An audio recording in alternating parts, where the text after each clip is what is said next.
एकादश अध्याय देवताओं को वरदराज का दर्शन। सूत जी बोले, त्रिपुर विजय के पश्चात देवताओं ने श्री गणेश जी का भक्तिभाव से पूजन किया। उसके पश्चात भी वे समय समय पर उनकी उपासना करके सिद्धि प्राप्त करते रहे। हे शौनक, एक समय पुनः ऐसा ही अवसर उपस्थित हो गया जब देवताओं से वरदराज रुष्ट हो गए और अपनी भूत ज्ञात होने पर उन्होंने पुनः उनको मनाया। शौनक ने भक्तिभाव पूर्वक सूत जी के समक्ष मस्तक झुकाया और बोले, सूत जी, हे पुराण देवता पुरुष, वरदराज की कथा में मुझे बड़ा आनंद आ रहा है। देवताओं को पुनः किसी विघ्न का सामना करना पड़ा और उन्होंने किस प्रकार छुटकारा पाया, वह सब मेरे प्रति कहने की कृपा कीजिए। सूत जी बोले, हे शौनक जी, वह कथा भी कहता हूँ, ध्यानपूर्वक सुनिए। देवगण एक बार गोमती के तट पर यज्ञ करने लगे, किंतु उस यज्ञ में अनेक विघ्न आने लगे। तब उन्होंने भगवान विष्णु के पास जाकर निवेदन किया, हे वैकुंठनाथ, हमारे यज्ञ में बार बार विघ्न उपस्थित हो रहे हैं, उसके निवारण का उपाय बताइए। भगवान विष्णु ने हंसकर कहा, देवताओं, तुमने गणेश जी का पूजन नहीं किया होगा, इसलिए वे रुष्ट हो गए होंगे। यदि विघ्नों से बचना है तो सर्वप्रथम उनका पूजन करो और उसके पश्चात यज्ञ करो, फिर कोई भी विघ्न उपस्थित नहीं होगा। भगवान की बात सुनकर देवगण गोमती तट पर लौट गए और ब्रह्मा जी के नेतृत्व में गणपति पूजन करने लगे। उनके उस पूजन से वरदराज प्रसन्न हुए और उन्होंने देवताओं को साक्षात दर्शन दिए। देवताओं ने उन्हें देखा तो तुरंत ही हाथ जोड़कर स्तुति करने लगे। जिनकी सभी देवगण शिव, विष्णु, ब्रह्मादि वे सब कार्यों में पूजन, नमस्कार और चिंतन करते हैं, हम उन्हीं विघ्नराज गणेश जी के शरण लेते हैं। हे गणेश्वर, आपके समान मनोवांछित फल प्रदान करने वाला अन्य कोई देवता नहीं है। त्रिपुरासुर वध के समय शिवजी ने आपका ही पूजन करके विजय प्राप्त की थी। हे अंबिकेनाथ, हमारे इस यज्ञ के विघ्न को दूर कीजिए। देवताओं द्वारा वरदराज के बाल रूप का स्मरण होने के कारण वे उन्हें बाल रूप में ही दिखाई देने लगे। यह देखकर शिवजी ने विनोद पूर्वक कहा, गणपति, तुमने बहुत दूध पिया है, फिर लंबोदर क्यों नहीं हो जाते? सब के देखते देखते वे लंबोदर और दीर्घकाय हो गए। देवताओं ने पुनः उनकी स्तुति की और अंत में बोले, हे लंबोदर, हे गणपति, हम आपकी शरण में हैं, हमारे विघ्नों को नष्ट कर दीजिए। गणेश जी ने कहा, देवगण, चिंता न करो, अब तुम्हारे यज्ञ में कोई भी विघ्न उपस्थित नहीं होगा। सभी बाधाओं का अंत हो चुका है, अपना यज्ञ आरंभ करो। यह कहकर वरदराज अंतर्ध्यान हो गए। देवताओं ने उनकी प्रतिमा को स्थापन कर पुनः पूजन किया और पुष्पांजलि आदि द्वारा संतुष्ट करके यज्ञानुष्ठान का अभ्यास किया। इस बार उनके यज्ञ में कोई बाधा उपस्थित नहीं हुई। यज्ञ के निर्विघ्न स्वरूप से संपन्न होने पर देवताओं को बड़ी प्रसन्नता हुई और वे हर्ष विभोर हृदय से विघ्ननाशक वरदराज का जय जयकार करने लगे। श्री राधा जी ने गणपति की पूजा की। शौनक जी बोले, हे सूत जी, आपने भगवान वरदराज के पूजन का यह सुंदर उपाख्यान सुनाया, इससे मैं बहुत ही आनंदित हो रहा हूँ। अब उनकी अन्य कथाएं सुनाने की भी कृपा कीजिए। सूत जी बोले, हे शौनक जी, विघ्नराज का पूजन सभी युगों में और सभी विशिष्ट जनों द्वारा होता आया है। देखो, एक बार भगवान श्री कृष्ण के योग माया और प्रधान प्रियतमा श्री राधा जी ने भी उनका पूजन किया था। सूत जी बोले, देखो शौनक, सिद्धाश्रम नामक सिद्ध क्षेत्र की महिमा संसार प्रसिद्ध है। श्री संत कुमार ने वही रहकर सिद्धि प्राप्त की थी। स्वयं ब्रह्मा जी ने भी वहां तपस्या करके इच्छित वर पाया था।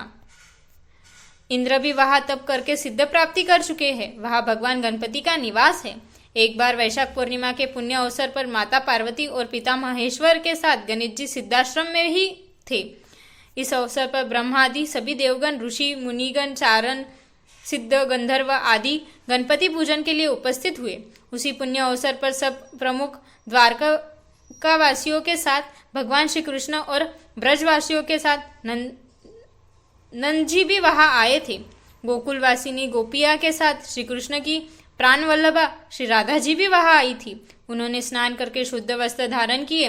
तदुपरांत उनके चरण को धोया और व्रतोपवास करके मणिमंडप में प्रविष्ट हुई। शेषवरी श्री राधा को भगवान श्री कृष्ण की कामना थी, इसलिए उन्होंने भगवान की प्राप्ति करने के उद्देश्य से गजानन के पूजन का संकल्प लिया। श्री गणपति का षडोपचार से पूजन किया तथा इस प्रकार स्तुति करने लगी। श्री गजानन सर्व लघुकाय, लंबोदर, स्थूलकाय, ब्रह्मतेज से संपन्न, गजमुख, अग्नि के समान कांति वाले, एकदंत तथा अनंत है, जो शरणागत दीन तथा आर्तजनों के दुख दूर करने के लिए सदैव तत्पर रहते हैं, उस ध्यानात्मक साध्य भक्तों के ईश्वर तथा भक्तवत्सल भगवान गणपति का ध्यान करना चाहिए।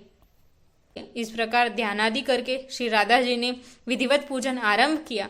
शीतल तीर्थजल, दुर्वा, अक्षत, श्वेत शोभित पुष्प, चंदन युक्त सुगंधित अर्ध, धूप, दीप, नैवेद्य, फल, अन्न, मोदक रूप विविध व्यंजन, रत्न सिंहासन, वस्त्र, आभूषण, मधुपर्वक, तांबुल, शैया आदि सामग्री के संपन्न द्वारा उनका षडोपचार पूजन किया।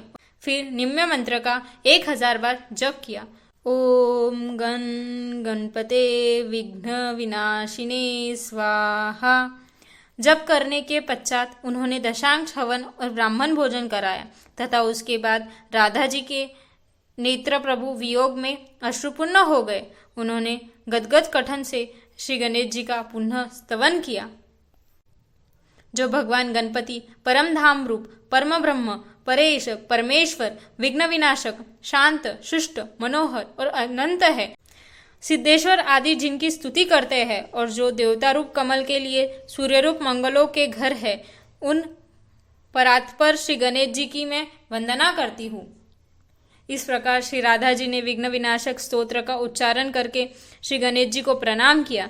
जब उनकी स्तुति से प्रसन्न हुए विघ्न विनाशक श्री गणेश जी प्रकट हो गए और उन्होंने राधा जी के प्रति कहा, हे जगत जननी, आप स्वयं ही ब्रह्म स्वरूपिणी हैं तथा जगत माता भगवान श्री कृष्ण के वक्षस्थल पर सदैव निवास करती है।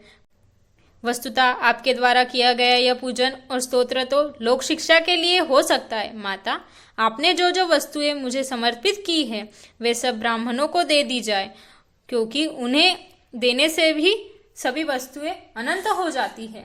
श्री गणेश जी का यह निर्देश सुनकर श्री राधा जी ने वे सभी वस्तुएं ब्राह्मणों को दे दी। तत्पश्चात वरदराज गणेश जी ने भोग लगाया और अभिष्ट पूर्ति का वर प्रदान करते हुए कहा, माता, जिस कामना से आपने मेरा पूजन किया है वह शीघ्र ही पूर्ण हो जाएगी। इस प्रकार वर देकर श्री गणेश जी अंतर्ध्यान हो गए।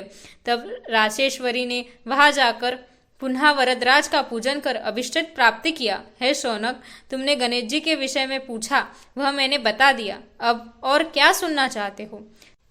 उन्होंने सूत जी को पुनः प्रणाम किया और गदगद कंठ से हाथ जोड़कर बोले, प्रभो, मुझे उन महामहिम गणेश जी की वह कथा सुनाइए जिसमें उन्होंने चंद्रमा को श्राप दे दिया था।